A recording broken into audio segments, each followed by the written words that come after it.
সদ্যজাত শিশুদের জন্য মায়ের দুধের কোনো বিকল্প হয় না।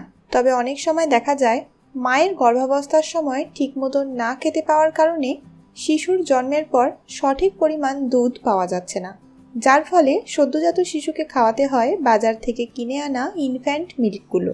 অনেক সময় আবার মায়ের বুকের দুধে সম্পূর্ণ পুষ্টি না থাকার কারণে বাচ্চার ওজন কমে যায় আর শিশুর ঠিকভাবে পেটও ভর্তি হয় না। তাই আজকের ভিডিওতে আমি আপনাদের এমন 10টি খাবারের নাম বলবো যেটা একটা গর্ভবতী মা আর সদ্য মা হয়েছেন এমন মহিলাদের খাবারের প্লেটে রাখা খুবই গুরুত্বপূর্ণ। এতে বুকের দুধের পরিমাণ এবং পুষ্টিগুণ দুটোই বাড়বে।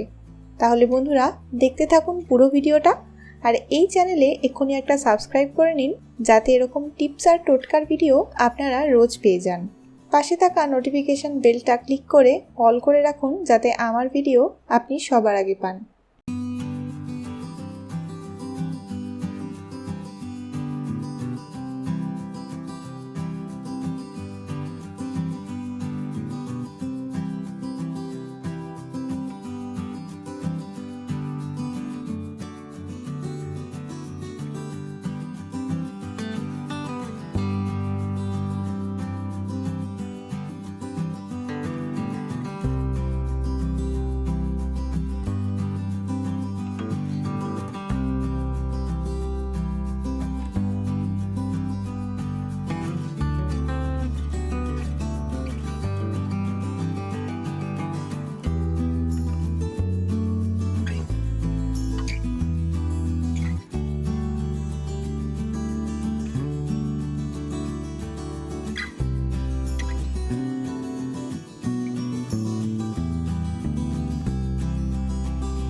বন্ধুরা, এই 10টি খাবার অবশ্যই খাওয়ার চেষ্টা করুন, তাহলে আপনার বুকের দুধের পরিমাণ এবং পুষ্টিগুণ দুটোই বাড়বে।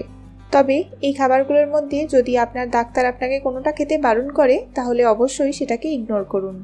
ভিডিওটা ভালো লাগলে লাইক করবেন, আর কোনো প্রশ্ন থাকলে আমায় কমেন্ট করে এক্ষুনি জানান, আমি অবশ্যই তার রিপ্লাই দেওয়ার চেষ্টা করব। দেখা হবে আবার পরের ভিডিওতে। ধন্যবাদ।